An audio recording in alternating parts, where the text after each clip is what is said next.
George, welcome back to the Way of Champions podcast. Jerry and I are so honored to have you back on here again. Well, I'm honored to be here. I feel, I have a gratitude practice, and this is something I'm really grateful for. So this fits right into that, the gratitude, to be able to have friends like you and to be able to have these conversations. Well, we love it. And yes, so yeah, we love it. We love it. Yeah. And we're like, we were sitting here before and we're the three of us are chatting and we're like, God, we got to hit record here and we got to get started like before we just blow through it all. Because there's so much to talk about. And we all just, every time we get on, we just ease into a conversation and we forget that we're actually here for business sometimes too. Yes, this is true. Hey, yes. Can you just give, for anyone who missed sort of, your appearances at our conference or the first podcast we did with you, can you give a little bit of your background and sort of just tell your story a little bit? Because it's such an incredible story of life and what you've done that sort of sets the tone here before we get into your new book, Unblocked. Yes. Okay. So I guess I have to get into it a little bit. I grew up in Boston, one of 13 children, and number 10, I had 8 sisters and 4 brothers. And we didn't have a lot of wealth, but we had a lot of richness in terms of people wanting to hang out with us, even though there were a lot of us, because we had there was something there that my parents provided that allowed people to feel seen and heard, that sort of thing. So even though that was true, I didn't really see myself. I was kind of living in my own little fantasy. But fast forward to college, I would have been a walk-on in my sophomore year. I went on for the basketball team, and I was working, as you might know, that they played pickup. In those days, the varsity would get together and the people who were going to play would play together. And I was playing and I got my legs undercut and I ended up injuring myself. That was pretty much my college career, as a walk-on. So, you have a lot of people that talk about being a has-beens. I never was. But, I laugh at it. But the thing was, I went with Dr. J in college and Al Skinner and Rick Pitino, all of us were there at the same time. And I continued to be involved in basketball, but I had a hidden life. And then that's when I got into, I got addicted to pain meds and then illegal substances, but I was functional. I continued to function and whatnot. And then at some point I got clean, 1984, in my 40th year of sobriety. I just celebrated 39 years in July. So we're almost, 39 and a half years, whatever. But when I got clean, I discovered I had chronic pain. And so I had to manage the chronic pain as well as my recovery. And that's when I got introduced to stress management. And then that stress management course that I got taught at the HMO, which was it was on the cutting edge, the HMO in those days. They didn't have HMOs, but it was the Harvard Vanguard Medical Associates. And so in there, this woman, Joan Borisenko, who was one of the 3 psychoneuroimmunologists, that's a fancy way of saying the mind-body process. And, there were only 3 of them in the world at that time, and she was one of them, and she was teaching it. So I learned about this idea of self-agency, about that even though there were things out of my control, there was a lot I could control through how I directed consciousness and how I took responsibility for myself and learned about this body-mind process. So I got into that, and then I was still working as a financial analyst, and then that blew up, and then I started teaching it and learning it, and then at some point I left my job and I started doing this full-time. So it came out of my being. So now I find it fascinating that I had those challenges. I had these difficulties that actually helped me get self-efficacy, helped me is overcoming adversity that allows us to get access to a unique, authentic self. And so that's been my journey. And so I left the corporate world and I started teaching this, because if you want to learn something, you teach it. And if you want to keep something, you give it away. So that's been my philosophy. So now it's like any chance I get, I'm spreading the gospel. Now, I'm not religious in that sense, or having a doctrine, but to me, gospel means the good word. So my job is to talk about what's right, because we have so much of the focus is on what we don't have, or pathology. And I remember reading somewhere where they said every 9 thoughts are negative, because we're talking about the reptilian brain is always looking for danger, the amygdala. And so we have to train that. And that's what I learned, is you can train your brain, or you can train your heart. It's okay to follow your heart, but your heart has to be trained to be pure, or to be able to see clearly before we can follow it. No, I love that. It's such we talk about on this podcast often this idea of, just being able to, the most influential coach of your life in your life is that voice in your head. So why wouldn't you train it to, help you and push you in a positive direction or whatever. And so this leads you down a path of eventually meeting Jon Kabat-Zinn and teaching mindfulness, and then working with Phil Jackson, working with, with the Bulls and the Lakers, and then the first book, The Mindful Athlete, which we talked about in the last podcast. What about this new book, Unlocked? It seems less about sports and more about life. Yes, I would say, yeah, it's like most things. I have no idea, man. It just comes download. Okay. I'd like to say, well, indubitably, I figured stuff out, but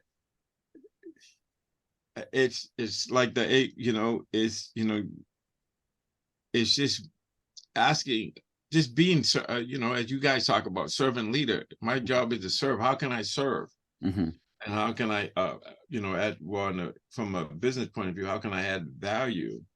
And so for me, it just kind of happened, 8 years later, I come up with a book, but I wanted to write about this stuff in a way where it was accessible to everybody. So I knew the Mindful Athlete was the beginning, but then there's another level. And it's funny because when I went to when we developed first of all, I got a literary agent. I didn't have a literary agent before. And when I did the Mindful Athlete, it was a small nonprofit, Parallel Express, which is owned by Thich Han's organization.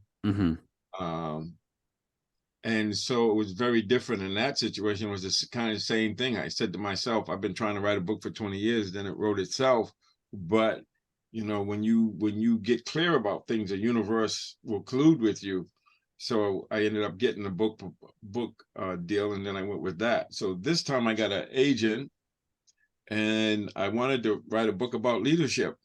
And so that was the proposal, was about leadership. It would be like what you guys would call servant leadership, or just leadership that was inclusive, that was more of trust and inspire versus model trust and inspire versus command and control. And the publisher said, okay, yeah, we gave you a book deal, but we like you to talk about you and to be as authentic and share as much as you would like to. And just tell your story. I want you to talk about your process, and to get intimate with it, and to be willing to be vulnerable. Yes.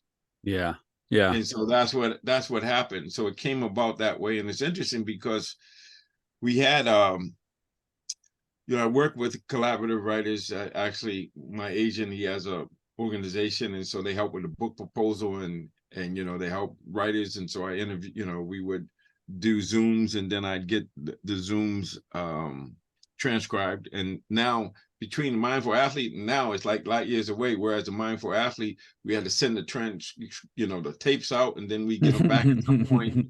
With this new technology, man, I recorded on Zoom, and then after I get the recording, I send it to this particular organization, and I get it back in 20 minutes. And then we could go through it. And go through that. But it was just really more about me just being willing to just not really just see where it would go. And it's funny because they came up with the title Unlocked. So when you do a book proposal with a big house like this, they have a lot of control over things. So even though we like to think we have control, we don't have a lot of control.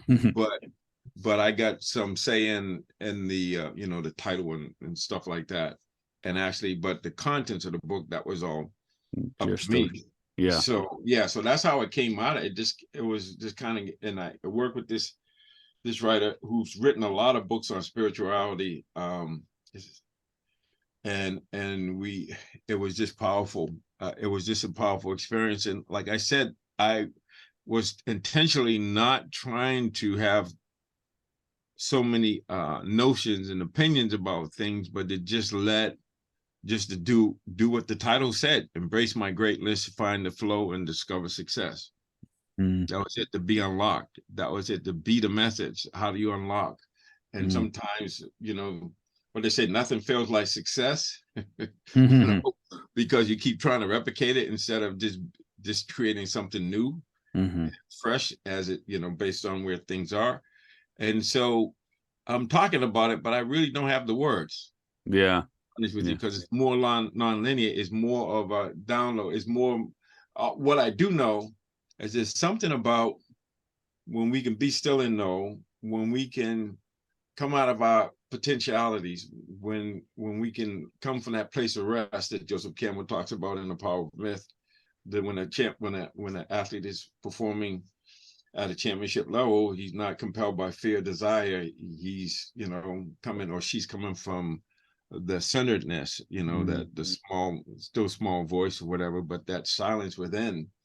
And out of that silence, when we embrace our greatness, there's tremendous wisdom and potentiality, as well as creativity that just expresses itself. Yeah. Jerry, jump in here.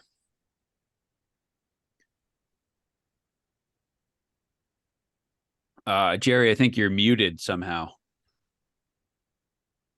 How's that? Now we got you, man. Yeah. George, we've known each other for a while now. I think long enough to, you know some essence about each other. And this book certainly helped take it to another level for me, getting to know you. So you're not a human doing. The thing I love about you in our conversations, when we fortunate enough to have them, is you're not busy doing things. You're busy just being, and I love that. And I'm just wondering if you could sort of reflect on that a little bit, that statement about being rather than doing, and how it penetrates your overall daily life. Maybe someone out there maybe one of us can learn how to be more. Yeah, thank you. So being is this, there's different people would talk about it.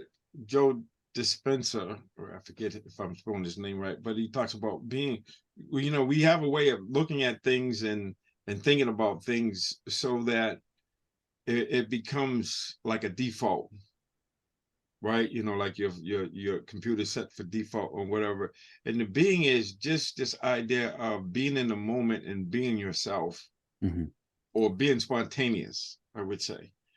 And there's been, I think it was Eric Fromm that talked about in his book, the Escape from Freedom. He talks about this idea to be spontaneous, you have to be a fully integrated self. You have to have your mind, body, heart, and soul all in alignment, and on the same page and in agreement. And so this idea of being is just being in the moment, but instead of being in the thinking, just being in the feeling, and it's letting your masterpiece express itself. And so, like, say if you want love, you got to be love.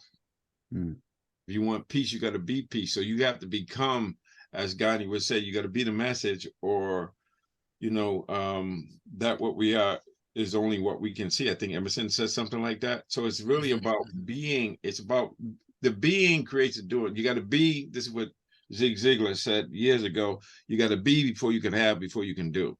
And And so there's something about being present and being real and being willing to take responsibility and to change things if they're not, to be willing to say yes to life, embrace it, and generate the hope so that you can make the most, the wisest decisions, the most compassionate, the most, the decisions that help us feel included, help us feel like, that we're fully present and fully alive and fully self-expressed. I don't know how to say it. Yeah, beautiful. I love. Yeah, I love what so short, in the short answer, because I get a tendency to go on. If you want to win a championship, you got to be a champion. So that means you got to think, feel, and behave like a champion. You have to. So someone's like, I think Neville Goddard talked about the Constitution, and he said, the founding fathers, and he talked about they had to believe it in. So it's like they've set a vision. We're not there yet, but you got to believe it in. If that makes any sense. You have to begin with the end in mind, so you see it, then you have to be it. You have to help manifest it. I think a lot of people, from my observation, and it just seems like so many people are worried about the opinion of others. I'm reading this new book now, and it sort of hones in on this idea of, if I'm busy trying to do what other people do, and I'm losing track with who I am, then I'm not going to be genuine. I'm not going to be authentic. I'm not going to be able to be vulnerable, and all those items that are so important to what you're saying, that in order to be unlocked. You don't do unlocked. In order to be unlocked, we must follow our integrity, who we are. We have to know who we are, don't we? And then when we know who we are, have the courage to be that without worrying about, what is George Mumford going to think about me if I say this, and not be afraid. And so there's an element of getting past that fear to be yourself and just be who you are. Yes. So I'll just talk about Soren Kierkegaard, the philosopher from way back when, in 1846. He was talking about this idea of, I don't have a coin with me, but one side of the coin is heads, the other side is tails. One side of the coin is potential, I say freedom, and the other side of the coin is anxiety, uncertainty. And so he called it the alarming possibility of being able. So you got to be able to embrace the uncertainty. And so to be ourselves and to not be somebody else, because once again, we're going back to Eric Fromm's and Escape from Freedom. We escape freedom by authoritarianism, by conforming, by destruction, believe it, this and that, getting rid of the sense of self. So they're escape routes or hideouts that we have where we escape taking responsibility for our lives. And he uses the biblical story about Adam is walking in the Garden of Eden, and God asked him, Adam, wherefore art thou? He's not asking him where he is physically. He's really asking him, okay, I've given you 45 years in your life, what have you done with it? So unless you hear that voice and say, I hid myself, I'm not being true to myself, to my own self be true, I'm hiding out, I'm trying to be somebody. And like what I like to say is, if you don't know who you are, you could end up being anybody. And if you don't know where you're going, you could end up going anywhere. So the idea is you got to be who you are. And how do you know that? By going inside, listening to your heart. Your heart will tell you, if you can train it, and you can be able to just ask yourself, who is it the locus of control external or is it internal? And if it's internal, then you got to be able to, the first leadership choice that you'll ever make is the choice to be yourself. To be yourself. But there's some anxiety, and there's people that will push back on that, because the world would tell you who you are, or what they think who you think you should be, rather than you saying, no, I need to make this choice. And I remember listening to Elizabeth Kubler-Ross talking about a 65-year-old 65-year-old patient. I'm getting so excited I have to slow down a little bit. 65-year-old patient, and he was a doctor, and he said, I wanted to be a violinist, but my mother wanted me to be a doctor, so I became a doctor. So at 65, he realized that his life wasn't his own. And I don't want to be that way. I don't want anybody to be that way. I want people to be able to go. If you go before the pearly gates and they ask you, why were you not like yourself? Why were you trying to be like somebody else? And we don't want to do that. So it's this you got to know who you are so you can be who you are, so you can express who you are, so you can share who you are. And that's what I talked about in the Mindful Athlete and this book as well, is you got to know yourself. You got to know how you need to do something, know what your heart is telling you, what you really feel, how you really feel about things. So you can't be hiding out. And this is what Buber said, we have a system of hideouts. We have a divine spark that's encrusted in the shell, and our job is to chip away to open it up. And that's what I'm saying, to help people unlock any place, anywhere, anytime, by realizing that you are locked up, you are hiding out, and how to break out of that isolating shell. George, everything you just talked about, I think, is what you were saying to Michael Jordan and to Kobe, of like, you'll never be your best self until you find a way to just be, right? To be yourself. Yes. And I think today's athlete, certainly on a professional level, faces even more scrutiny just because everything's videoed and everything has a platform. When MJ had a bad game, ESPN might say, boy, MJ was bad tonight. Now 10 gazillion people on Twitter and Instagram say MJ was bad. And it's amazing when we talk to NBA coaches of like, they're like, a lot of times at halftime, people are on Twitter seeing what people said about their first half, not focused on the second half of the game. And that's incredible. And if you're not comfortable with who you are, you're never going to make it in this day and age, are you? Well, that's the common denominator, is all of those elite athletes are unlocked. Yeah. They are being their authentic self. And I learned this studying existentialism. It's bad faith, not, it's uncomfortable. You got to be comfortable being uncomfortable if you're going to be yourself and listen to your own voice. The most important opinion is your own.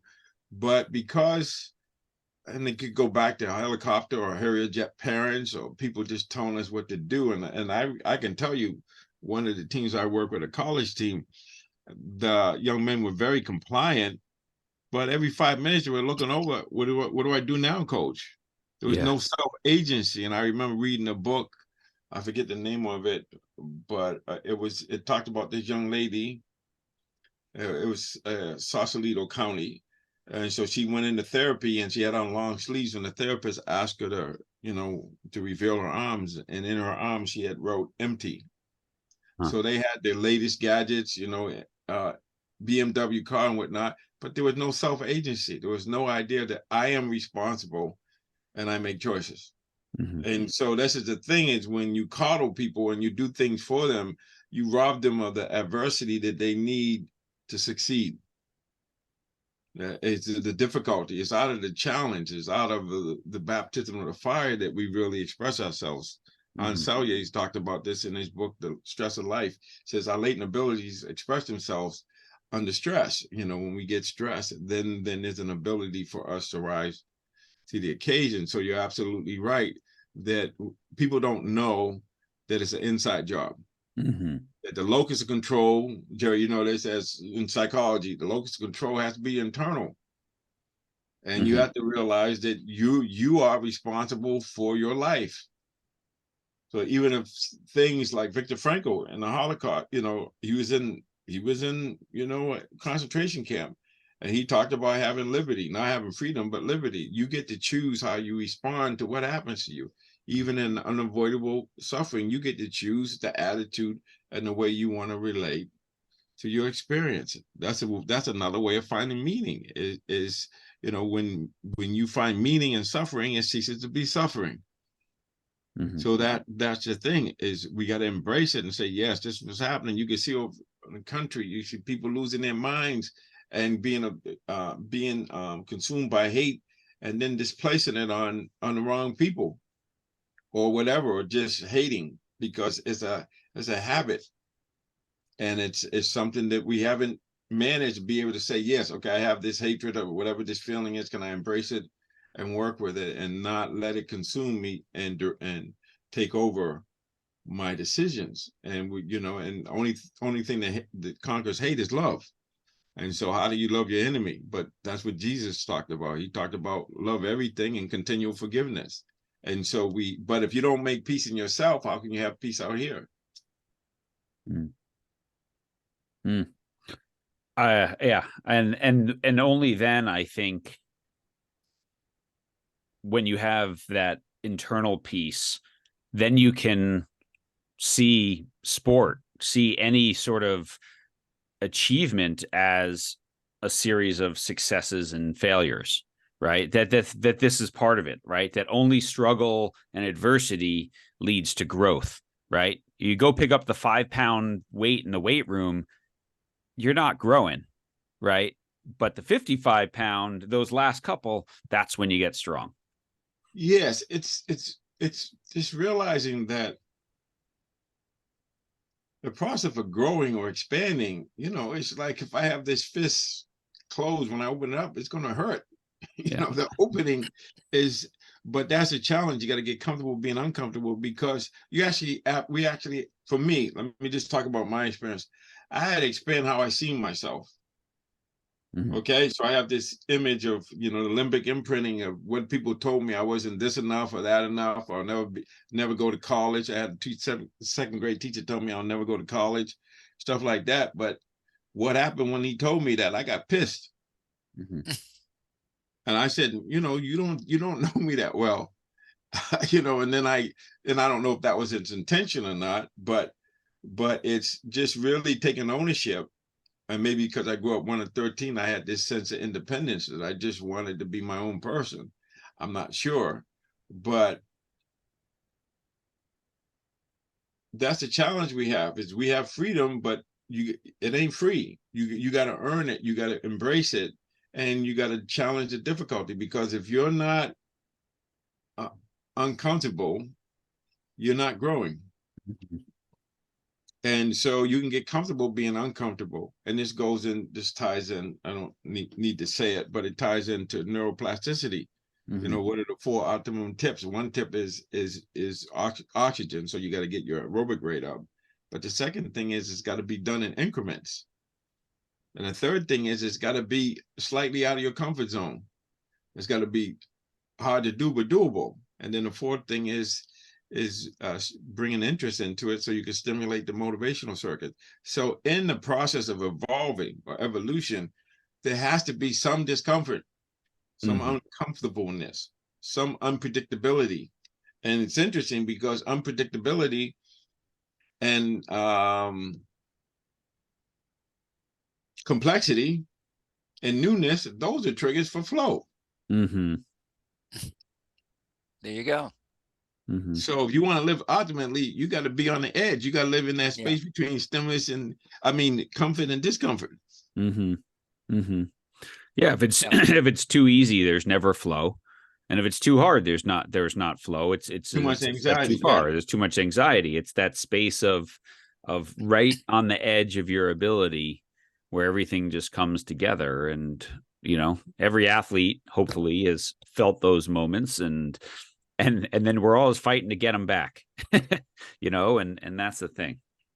Yes, so it's in the flow genome. We have a lot more research. It's fascinating, Jerry. All these years later, they're catching up with what we've been teaching. It's going back to immemorial, millennia now, and now the research is trying to catch up. It will never catch up totally, but there's more. You can verify it now. Yeah, but this is the thing. The thing is, this is not new. You just got to get better each day. When I go. If you just get better 1% each day, that has that exponential component to it, where 1 + 1 = 6. It's not linear. It becomes non-linear because you're continuing to evolve, and then at some point you'll find the flow. So I keep talking about embrace your greatness, say yes to it. You're wired for success. You got a masterpiece within, and we figure stuff out. If we're willing to say yes to it, if we're willing to see what's uncomfortable to see, to do what's uncomfortable to do. But to have, as Jerry talked about, it's all built on integrity. You know, true north is true north. You can say it's not, but it's true north. And then at some point it's going to catch up with you. Oh, I'm over here because I thought true north was here, and then it throws everything off. But it may take you a while before you realize that you're off track. But this is about knowing what true north is and staying in alignment with the way things are, seeing it as a friendly universe. I talk about this in the Mindful Athlete book, but it comes down to just realizing we have this capacity to train ourselves. We have this capacity to create space between stimulus and response. And in that space between stimulus and response, we have the freedom and power to choose. We have the freedom and power to choose the love wolf, not the fear wolf. We have the freedom and power to choose when we react to something and it's not skillful, we can apologize, we can ask for forgiveness for ourselves and others, and then redo it. Learn what's the lesson. We can learn it and then get back on track. But it's that tenacity of not stopping, not quitting, but just continuing to move forward, even though it might be in a zigzag. That takes a certain level of commitment and tenacity and faith that allows us to do that. And courage. And well, yeah, tenacity, courage, all of that stuff. Yes. And George, two things I want to say here, John and George.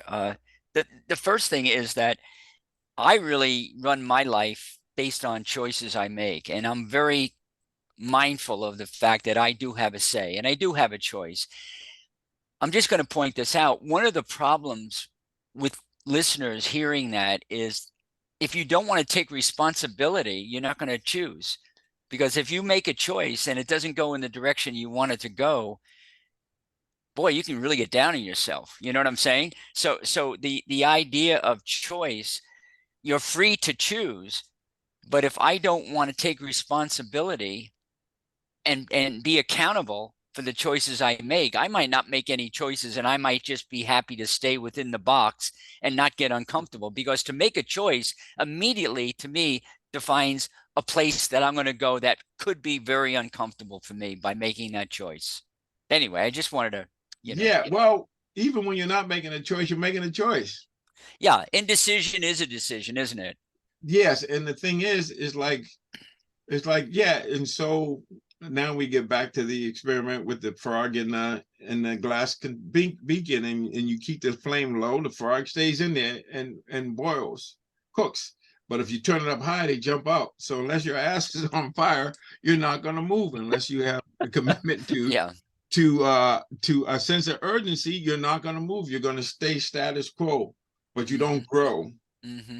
Mm-hmm. And there's a part of you that knows that it's not, because you won't have access to your inner greatness. You won't have access to feeling fully alive. You're kind of not there. You're just kind of hiding out. And I've done that. So I know what that feels like. And it wasn't until my butt was on fire that I got out of it. And once I got out of there, I said, oh man, I could pursue excellence and wisdom with grace and ease. Ooh, this is what a concept. So I say, yes, I'm moving for it. So, but but my job is to just say, hey, if you don't like what you're getting or how you're being, you can change that, but only you can do it. And you have to find the courage. You have to find a reason. And Viktor Frankl talked about, just 3 ways of finding meaning. One was, to create something, or, definitely to do a deed, create something or do a deed, to experience something or encounter someone. And that's really love. And the third thing is the choice, the stance you take towards unavoidable suffering, that you can choose to say yes to it and make it great. Because something happens and then we interpret what it means.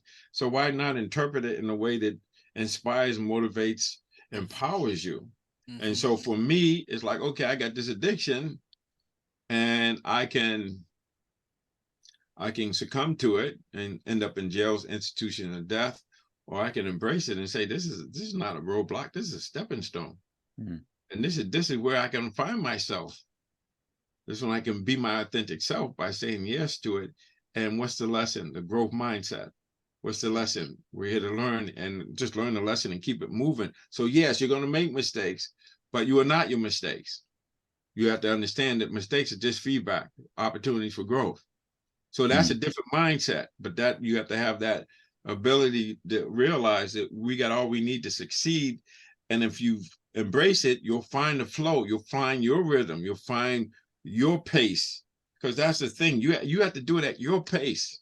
And I don't mean a pace where you're resisting. I mean a pace where it feels right for you, and it feels like, yeah, this feels like I'm being myself, and I'm feeling more fully alive, and I'm making progress, but I'm making it in a way where it feels authentic and I feel more like myself. And so that's an inside feeling. Just talking about it, I can feel it, and you can know the difference. And that's still small voice. This is the challenge.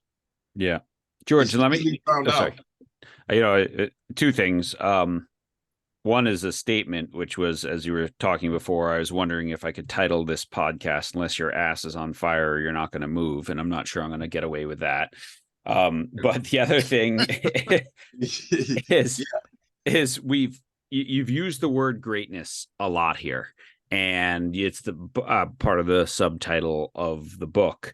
And you also write in the book, greatness can be found in each of us, not just the Michael Jordans and the Kobes of the world. You've seen greatness emerge in murderers serving life sentences. So can you define what greatness is for you? How do you define it in the book, and how can it emerge in each of us?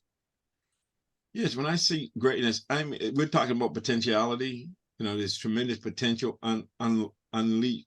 Potential, tremendous, unlimited potential that's locked up.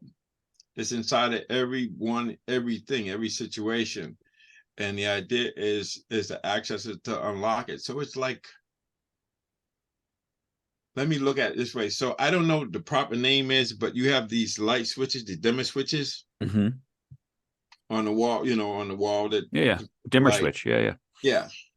So we're the dimmer switch, and we think the light bulb is off, but it's on. But to the degree that we're able to increase the ability of that light to shine or illuminate, that's what I'm talking about. There's that divine spark in us, the Buddha nature, Christ consciousness, Aquanian energy, Atman, whatever you want to call it. And it's like a dimmer switch. It's been turned down. And so how do we turn it? So the idea is to let it flow, open it up. Or whether you want to talk about water faucet, you can open up a little bit, or you can open up a lot. So that greatness is already in there.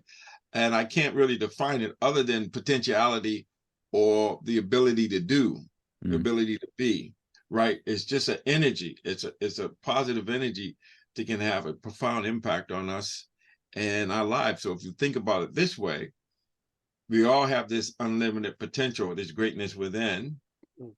Only we can access it. It can be accessed, and we can have access to it and develop it. That's number one. Number two, only you can do it. It's an inside job. And number three, to the degree that we can unlock or access that, that's going to manifest in the quality of how we're living and how we're being and how we're impacting ourselves and others. And so we all have that. That's not something that's grace. We all have that ability. You can say, well, some of us are, we learn certain things, but the reality is, and some people have some kind of mental illness or whatever, where they're not able to, as we talk about in the big book, they're not capable of being honest with themselves, or don't have the ability, the capacity to do it. But even with that, we I forget the guy's name, Hawkins. I mean, he was in a chair, but his mind was still bright. So we can, so that's the thing is, that greatness is the ability to be and to do. It's energy. It's creativity. It's wisdom. What I talk about, that's how I would call it. Maybe I just came back around. That's real simple. It's that wisdom and that creativity that can express itself once we access it and allow it, embrace it and allow it to express itself. So when you're in flow, in the zone, you know that. And the interesting thing about being in flow, you're not there. Your ego or your idea of self-consciousness is not there.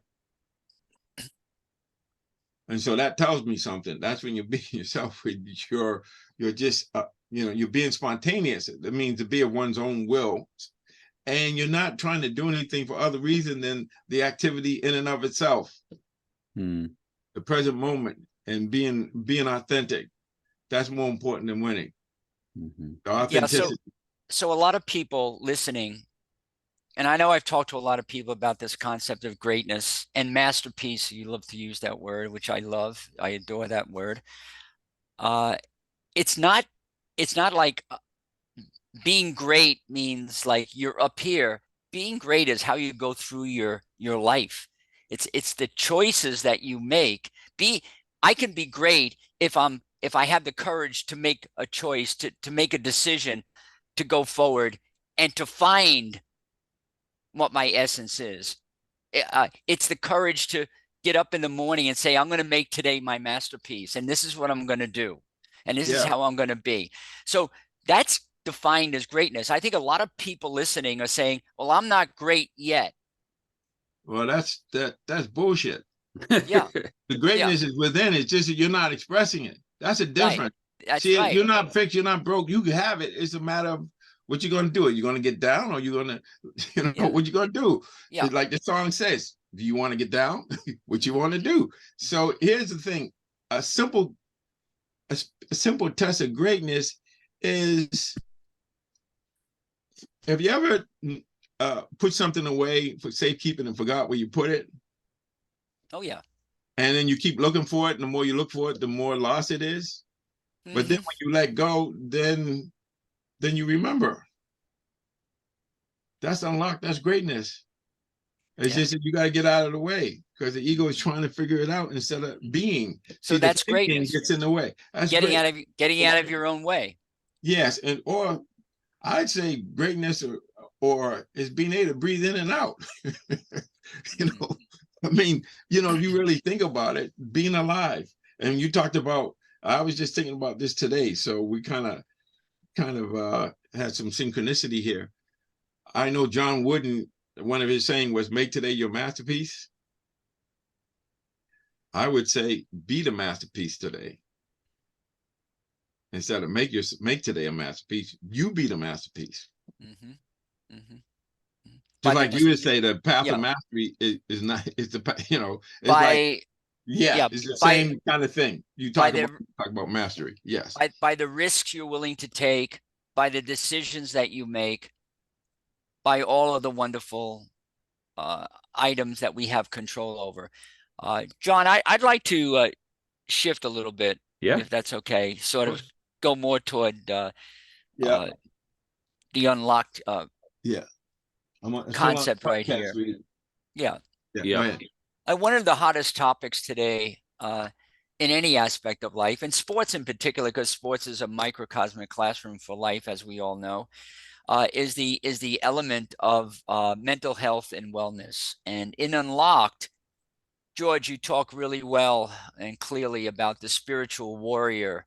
In fact, you quote one of my favorite poets, Robert Frost, how the best way out is always through. The best way out is always through. When so many of us are thinking the best way out is get the hell out of there. Like let's take a drug. I don't want to go through it.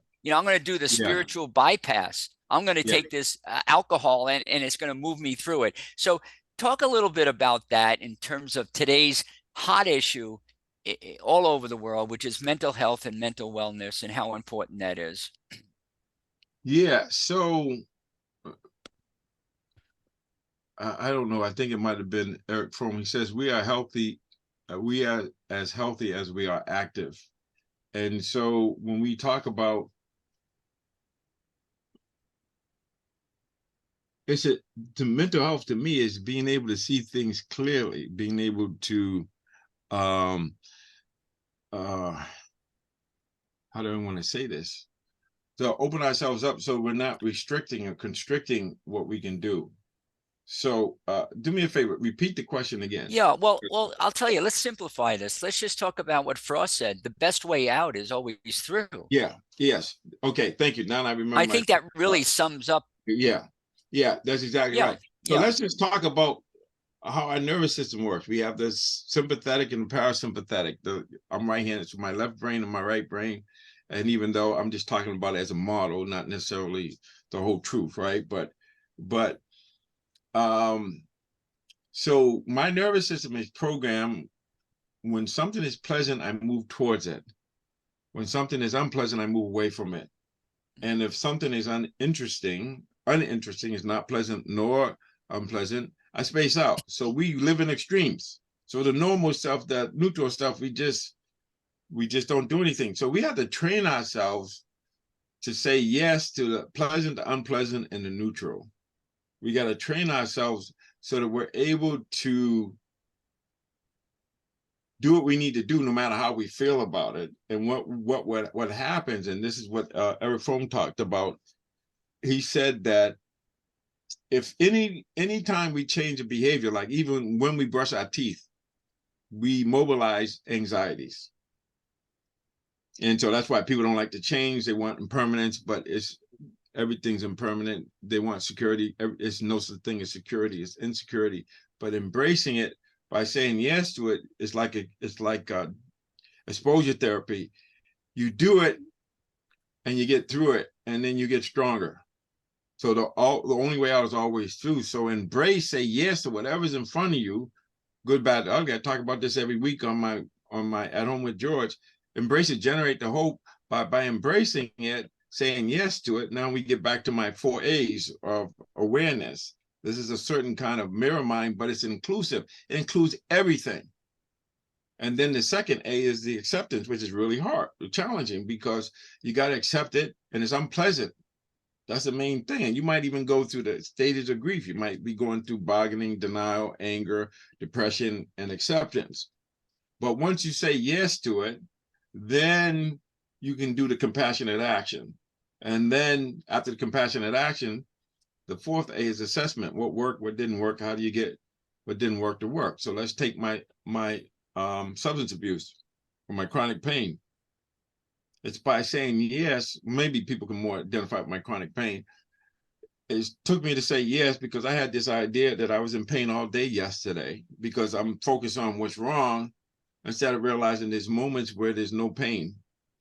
And the more I focus on the moments of no pain, now I can start to see that I'm really relating to experience based on the memory of pain rather than what's actually going on in the moment. So it's this idea of seeing that there's pain there or I have an addiction, then embracing that, accepting it. Once I accept it, say, yeah, I'm an addict or I have chronic pain, then I got to do something about it. The compassionate thing is to do something about it. So that's what I'm talking about. So when people don't push through because first of all, they're in fear, they're not in love, they're not looking at it as an adventure, they're looking at it as a curse that's supposed to be avoided because the nervous system has been programmed to have aversion to it. And what we need to do is to be able to not let the aversion affect us and to hold our center and then still deal with it, look at it in a way of there's a possibility here for me, there's an opportunity here for me, and I just need to learn what the lesson is. So that totally changes the psychology.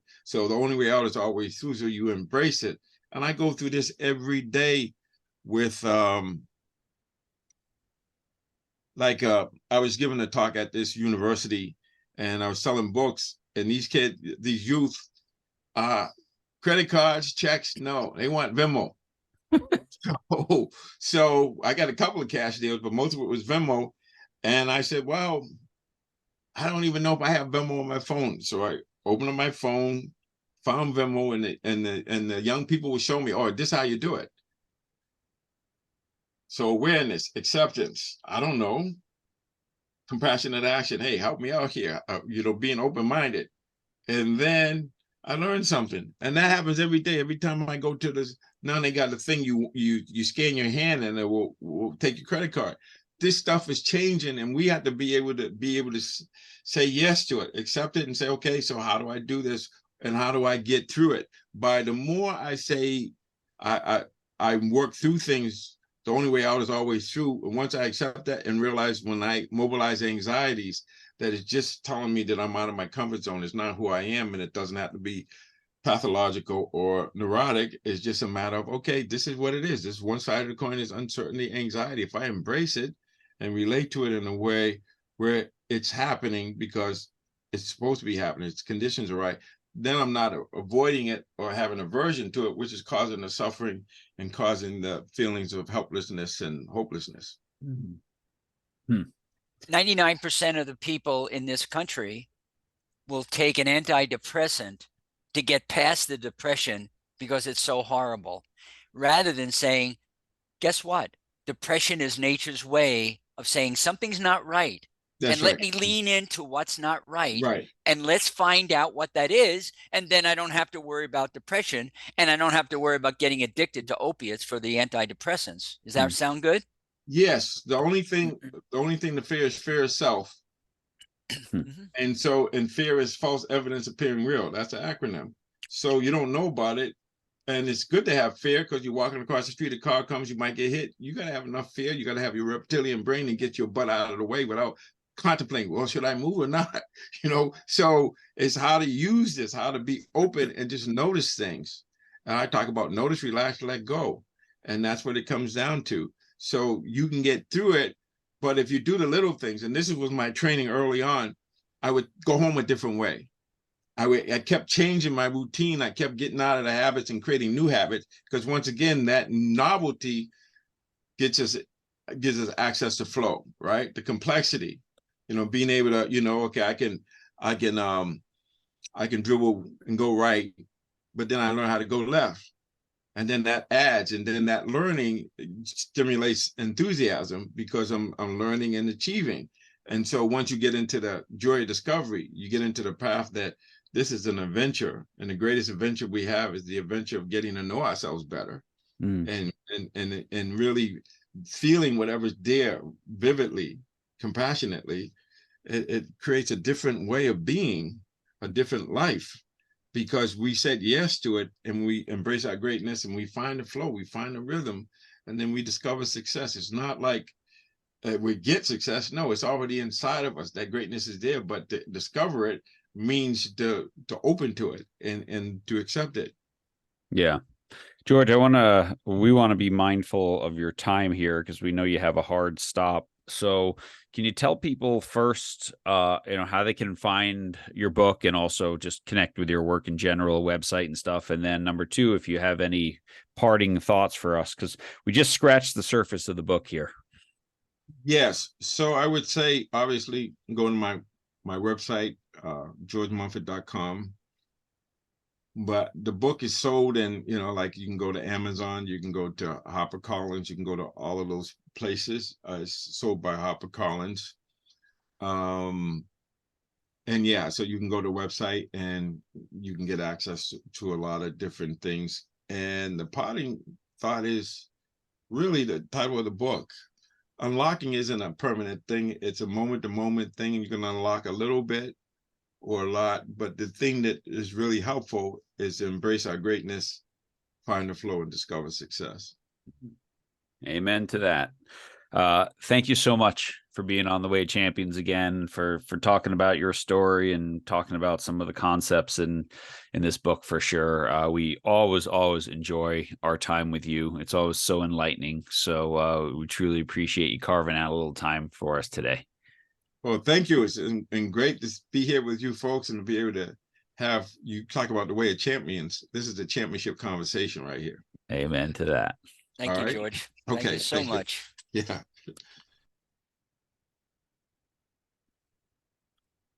All right, Jerry. George back on, dropping some more wisdom, talking about Unlocked. What are your takeaways here? The first takeaway is not so much about the book as it is about George.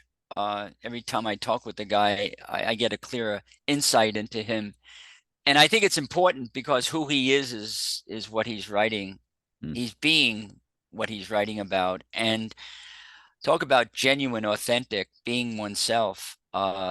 He's being unlocked totally, even to the point of he talked about it being a download of all the stuff that's inside his mind and his heart.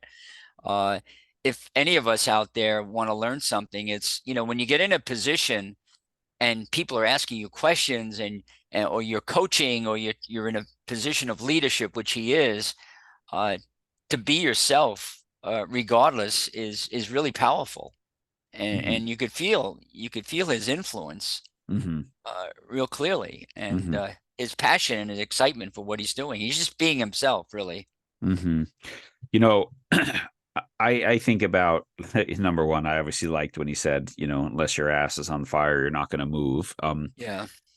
Everyone knows that, right? And I think also the Robert Frost wisdom, the best way, out is always through, right? You have to experience the struggle, the adversity, whatever, in order to grow, in order to learn. And so everything about unlocking yourself, I think intuitively we all know it, and it's just not comfortable. And so oftentimes we seek to avoid the discomfort by avoiding the difficult decision, trying to find a way out, swooping in for our kids so that they're not upset or whatever. All these things. Yet I think there's these eternal truths of, unless you go through, you'll never unlock, right? Unless you just be, unless you have self-awareness, you're never going to unlock what you are capable of in sport, in life, in relationships, whatever it is. And as George would say, it's a choice. Like when I get up in the morning, I have a choice. I can choose to go through the pain, or I can choose to get out and start popping pills or taking some alcohol to get rid of it and not facing the real issues in my life. I love this. Jan, my wife, Jan, and she's a physician, and she works with a lot of people who are having sleep problems at night. And I love the way she handles it. She says to them, look, why not look at being awake at night as going to night school? And they say, well, what do you mean by going to night school? And she said, well, you want to lean into what it's telling you, not sleeping at night. If you take a sleeping pill, yeah, you'll go to sleep. But the reason why you're awake is because his body's natural way of mind's natural way of telling you something's not right, and you got to figure it out. And so if you just go to night school, lie there for a while and try to figure out what's going on in my life right now, why am I not sleeping? And then you can attack the cause, not the symptom. And that's leaning into it. That's going through it, not going past it. And that takes courage. And so we all have that choice. But I'll tell you, it's awfully hard in this society when we all want to fix a quick fix, pop a pill. There it is. But it doesn't help anything. We wind up not sleeping again when we stop taking the pill. So yeah, no, 100%. Well, this was a fascinating conversation. Again, georgemumford.com is his website, and you can find the book Unlocked there, or Amazon, Barnes & Noble, anywhere books are sold. It's a great story. I think, again, that, this is a book not about sport, but about life. And we all have something that we're either trying to get out of or trying to go through. And hopefully this conversation today will help us have the courage that it takes to go through.